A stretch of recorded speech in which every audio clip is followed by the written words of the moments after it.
Hey, how are you guys doing today? I hope amazing. So we're back with the free Harvard course we're taking online, Rhetoric, the Art of Persuasive Writing and Public Speaking. Of course, it is 5 a.m., and so I am kind of still waking up and a little bit discombobulated.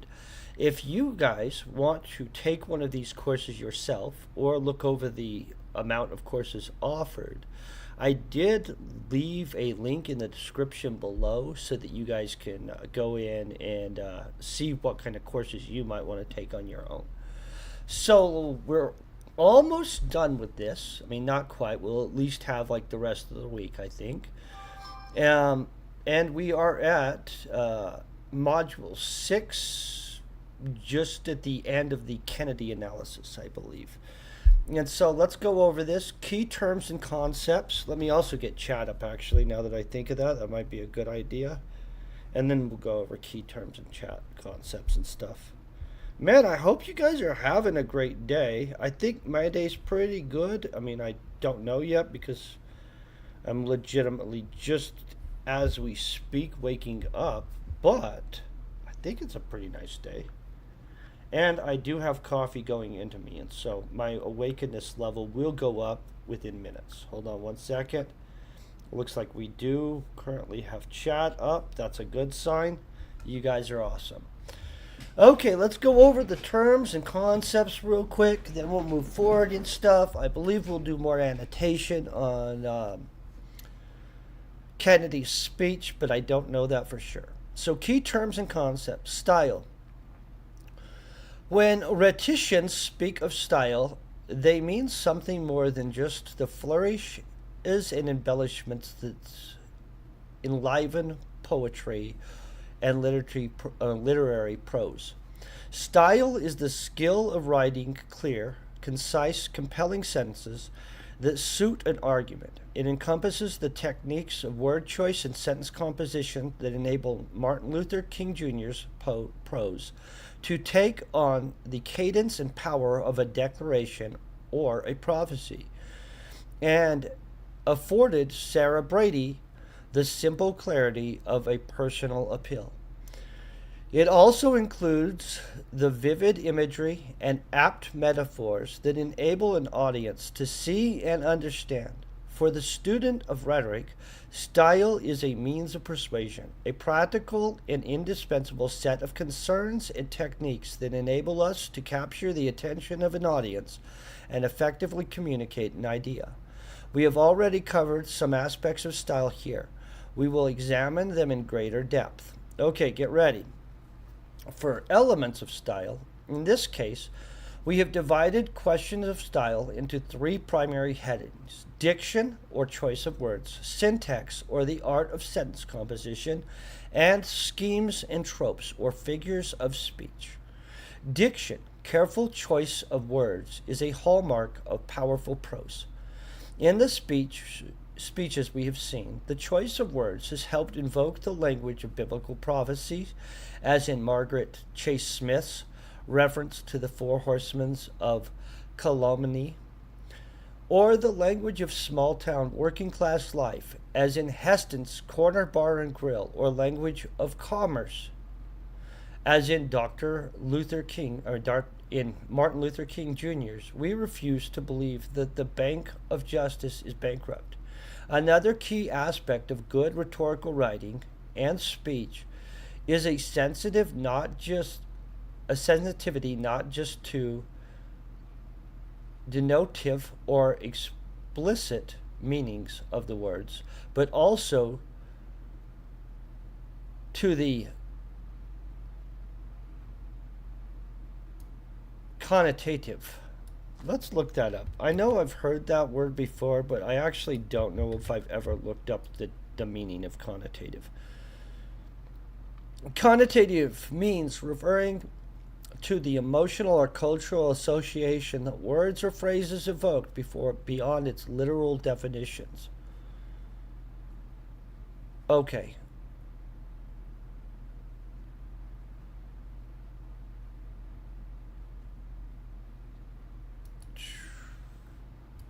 Okay. That is the implicit or associative meaning of a word. Syntax. Above all, good speakers and writers will keep their sentence structure clear, avoiding distracting, obligatory, and unnecessarily complex. However, they will also vary the sentence structure and length to keep the feel of the prose fresh and interesting, and to avoid the repetition and monotony that would cost them their audience's attention. In the reading for this module, for example, note how John F. Kennedy often followed a series of lengthy sentences with a short, punchy sentence to sum them up, ending a section of his speech with powerful emphasis. I didn't notice that, but I do believe that was going on. He seems to be an excellent writer. Let the word go forth from this time and place, to friend and foe alike, that the torch has been passed to a new generation of Americans born in this century, tempered by war, disciplined by hard and bitter peace, proud of our ancient heritage, and unwilling to witness or permit the slow undoing of those human rights to which this nation has always been committed, and to which we are committed today at home and around the world.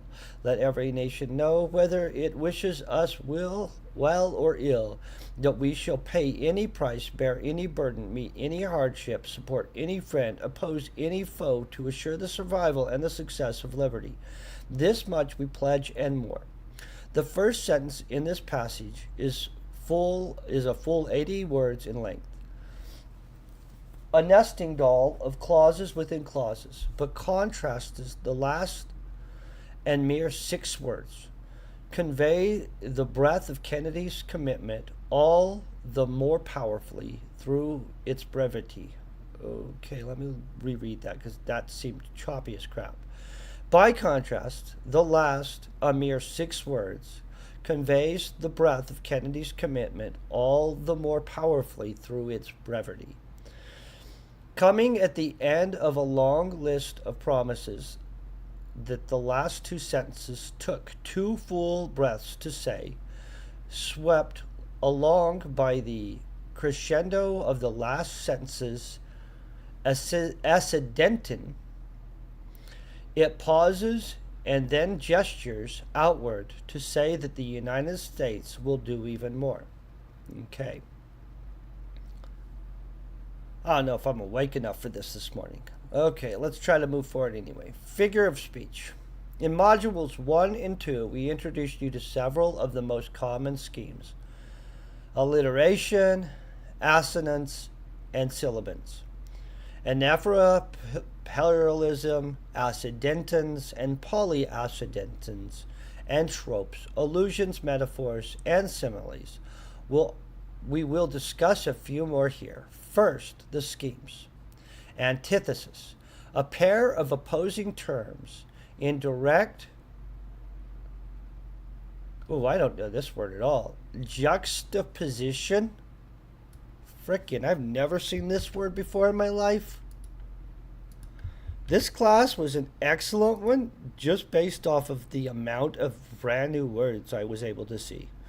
The fact of 2 things being seen or placed close together with contrasting effect.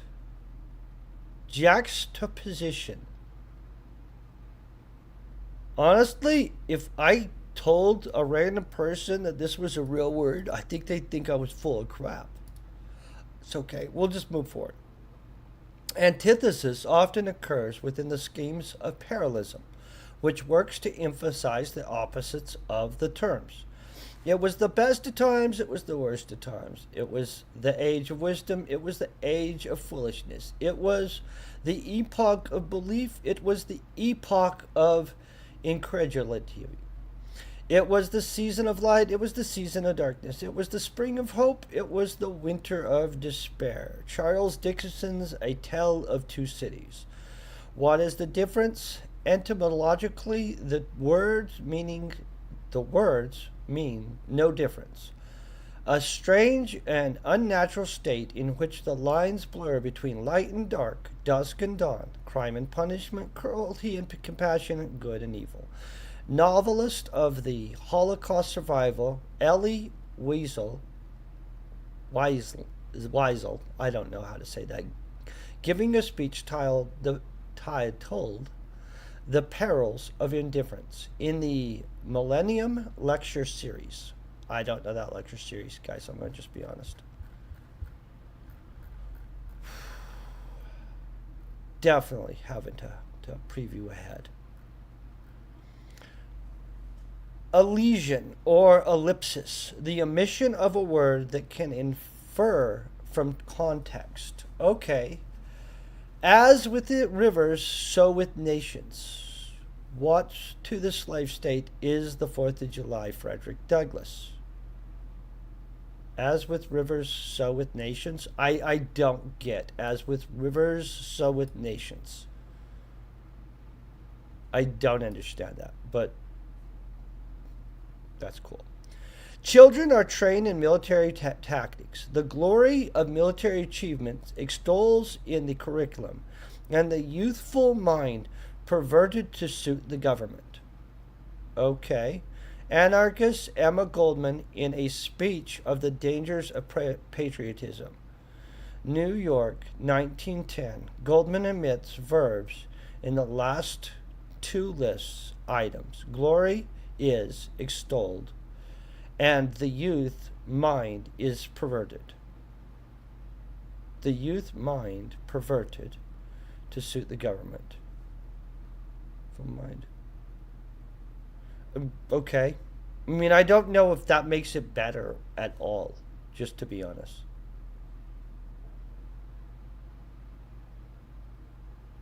Okay. That's what I got there. I don't really have anywhere to go with that. Whew, bat hyper baton hyper baton is a charge from the ordinary or a change from the ordinary or natural word order. The Greek etome means stepping over. We may imagine the reader jumping from word to word to make sense of the sentence. Crises there will continue to be. Crises there will continue to be. That literally doesn't necessarily make it better. You know what I'm saying? President Dwight D. Eisenhower, in his farewell address to the nation, January 17, 1961. Ordinarily, this sentence would be constructed thus: there will continue to be crises. Can you imagine if in some of these speeches the individual just messed up and omitted the thing, and we're all trying to make it into some brilliantly pre-constructed thing, and yet it could have just been a mistake? Climb with us the hill of God, with peace and brotherhood, make sweet the bitter way of men. That just seems dumb. Helen Keller, tireless communist activist. Was Helen Keller a time? This has to be a different Helen Keller, right?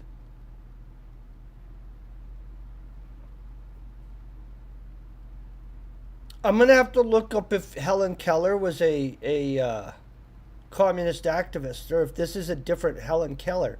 This isn't the deaf mute girl Helen Keller, right? Ordinarily, these sentences would run as follows: climb the hill of God with us, make the bitter way of men sweet. Okay, that makes no sense either. Climb with us the hill of God, with peace and brotherhood, make sweet the bitter way of men. Okay, sure. I'll go along with that. Chismus, and anti-metabol. I do not know this word at all. Again, do we feel that the amount of terms that I'm having to look up is pretty impressive?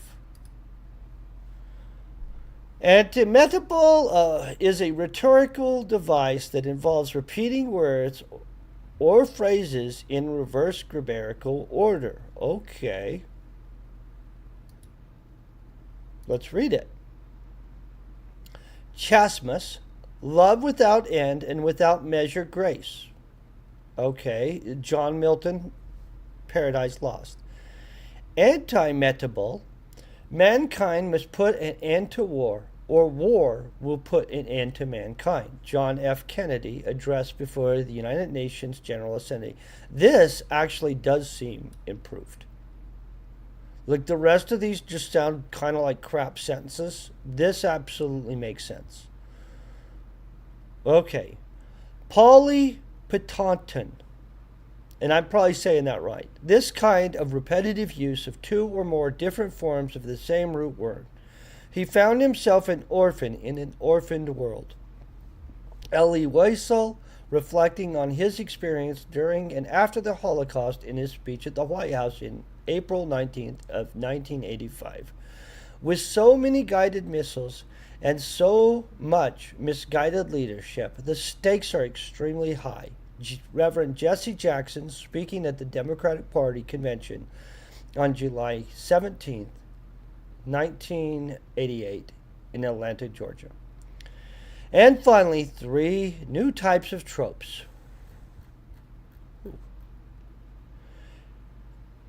Metonymy? Well, I'm going to find out how we pronounce this, because honestly, that was probably not. Okay, yes. Metonymy. Metonymy. Okay. Metonymy. Okay. Metonymy is the trope of referring to a person, place, or thing by the name of one of its attributes or other things associated with it. Okay. Like the metaphor, this trope works by a logic of substitution. Many scholars also distinguish a trope of...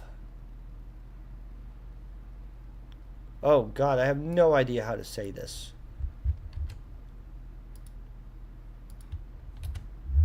Yeah, pronunciation. That's what we need on this. Synecdoche. Synecdoche. Synecdoche.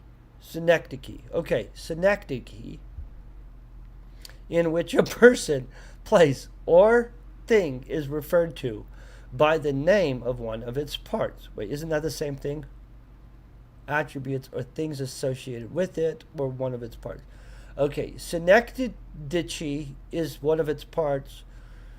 Metonymy is associated with it. Okay, for the purposes of the class, however, we will consider both tropes under the general heading of metonymy. Okay, good, because I can't really tell the difference that well. So let's do that, considering them the same. Women's power can only be expressed and make itself felt when she refuses the task of bringing unwanted children into the world to be exploited in industry and slaughtered in wars. Margaret Sanger.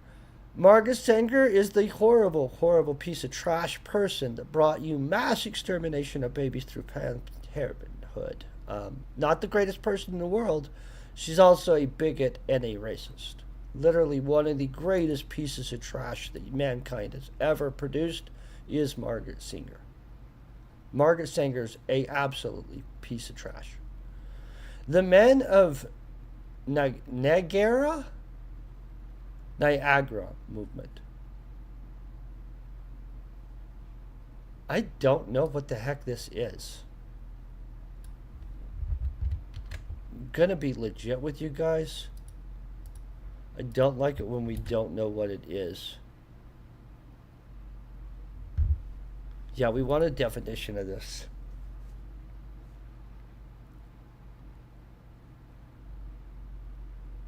Notably, W.E.B. Du Bois. That guy's the man. I don't know this other dude. But, okay, so it was a black intellectualist movement. I like it. We need more of those. We need more of those across the board, not just the black community, like just society. Like, we could just use a giant intellectualist movement in a society as a general thing. Okay, interesting. I've never heard of this. Did they go to 1910? They only made it 5 freaking years? What the heck, guys? This seems like something that would be around still today. considered the precursor to the NAACP. Okay, now we know. Pause from the earnings of the daily bread, turn toward the nation. W.E.B. Du Bois speaking to the Niagara movement in Harper's Ferry, Virginia. In August of 1906, the daily bread marks metomically all of those things one must be able to purchase for survival. Okay. Personification refers to some place, idea, or thing as if it were a person capable of thought, emotional action. The Kearns Commission told white America what black America had always known. The prejudice and hatred built the nation's slums, maintained them, and profited by them. Representative Shirley Chisholm, speaking to the House of Representatives against reductions in spending on social programs, March 16, 1969, I apologize. Prejudice and hatred are here figured as a person hard at work in the business of impression. A shocking and stricken world stands helpless before the facts of death. Cardinal Richard Cushing, in his nationally televised eulogy for President John F. Kennedy, November 24th, 1963, the world is here imagined as a shocked onlooker at Kennedy's assassination.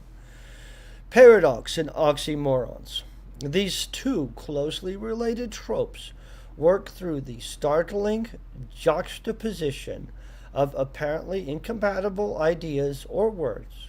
An oxymoron is a single term that contradicts itself, like bittersweet or cruel kindness. A paradox is a statement or phrase that seems to contradict itself. Both paradoxes and oxymorons can startle the reader or hearer and make familiar ideas seem fresh and new. Feather of lead, bright smoke, cold fire, sick health, still waking sleep. That is not it is. That is not what it is. Okay, William Shakespeare, Romeo and Juliet. I'll go along with that. Okay, his words at Gettysburg were sacred. His words at Gettysburg were sacred, yet strange, with a color of the familiar. The poet Carl Sandburg, in a speech honoring Abraham Lincoln on February 12th of 1959. This is why we need coffee in the morning, you guys. Oh, key term quiz. Oh, frickin' A. Seriously?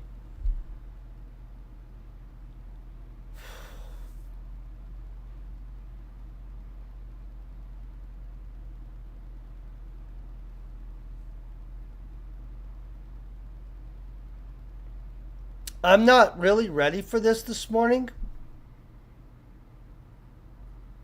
Is this antithesis? Of course not. Do we get multiple guesses on this, or do we get one guess probably. I need to relook at these terms. I didn't realize we were about to be quizzed immediately follow this.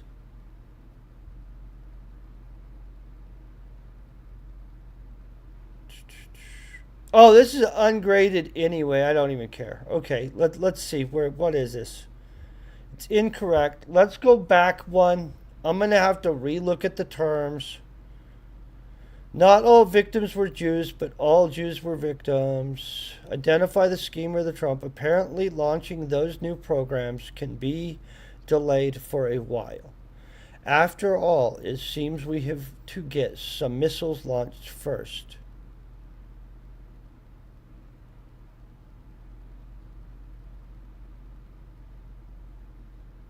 Oh man, I am not freaking ready for this quiz this morning, you guys.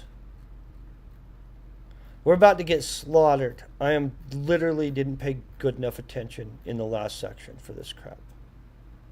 Let's go backwards. Is this forward and backwards? Okay, we're going to click backwards.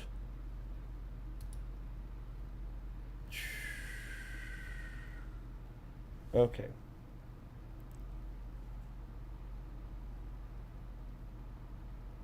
A pair of opposing terms.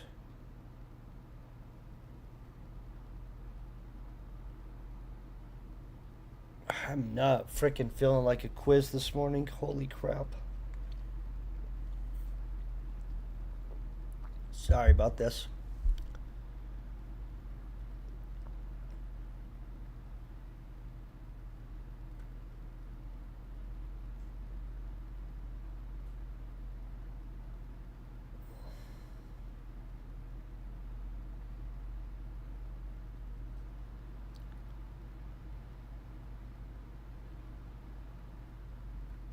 Okay.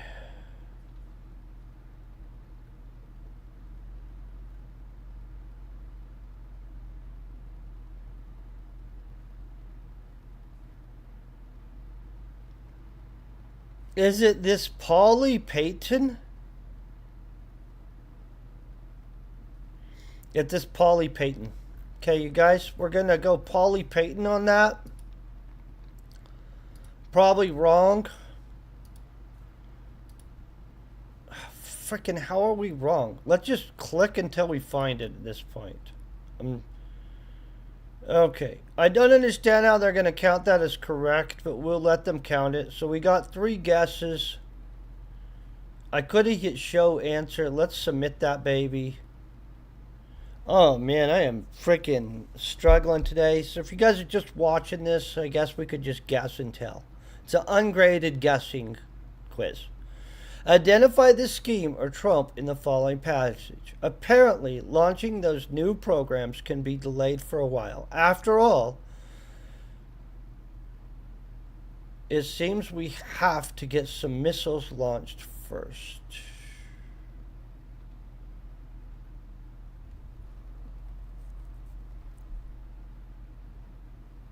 I'm going to just be honest. I'm guessing this morning. We're guessing bad. Polly Python, huh? We get 3 guesses, so like... well, we already... I was just curious what would happen there. Okay, identify the scheme or trope in the following passage. American ships have been sunk. American lives have been taken.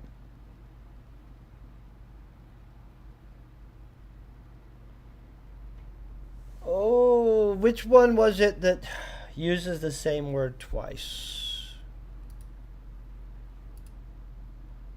Not that one, of course. Okay. Don't think it would be antithesis. Boom. Okay. Sorry about my motivation level this morning, you guys.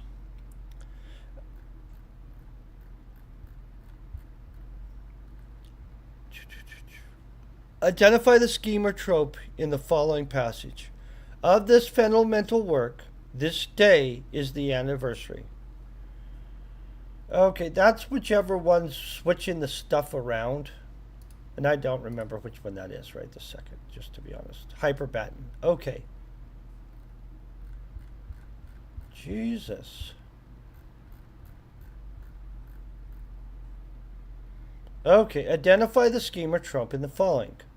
Bells sobbed, city war crepe. People stood in terror. Oh, that's the bells sobbed.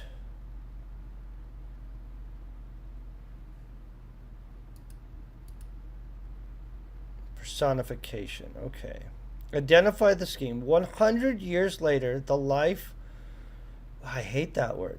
Okay, 100 years later, the life of the is still sadly crippled by the manacles of segregation and the chains of discrimination. 100 years later, is still languishing in the corners. I believe this is antithesis. No. What would that be? 100. Oh, he's using the same phrase again and again.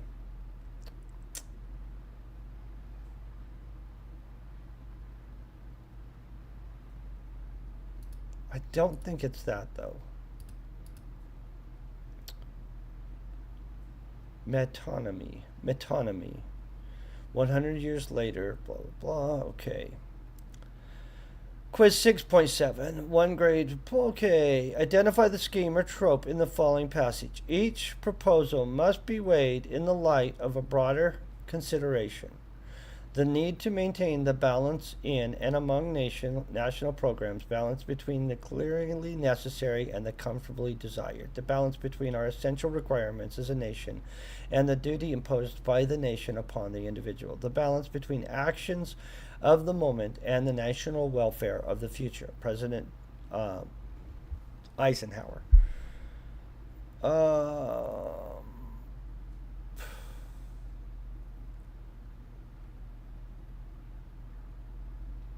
Believe this is paradoxy. No. I don't believe that that would be personification. Antithesis. How is this antithesis? Let me read through this again and read. Each proposal must be weighed in the light of the broader consideration. The need to maintain balance.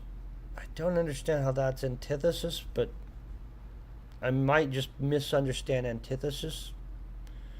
I do not want to see the Republican Party ride to victory on the four horsemen of calumny. Fear, bigotry, ignorance, and smear. Margaret Chase. I'm going to just be honest, guys. No idea right now.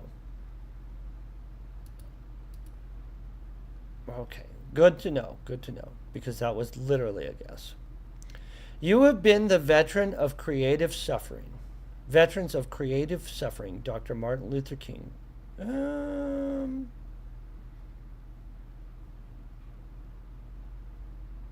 believe that's Hyperbaton? No. I'm going to just guess at this point then. Fine. Paradox or oxymoron? How is that? Creative suffering could really exist. There is such a thing as creative suffering.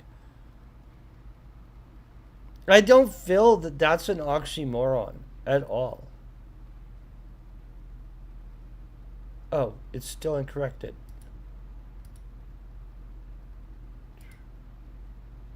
I don't understand that. I don't see the oxymoron part in here. Or how that's a paradox. You have been the veterans of creative suffering. Okay. Identify the scheme or the trope in the following passage. Sure, I am of this, that you have only to endure to conquer.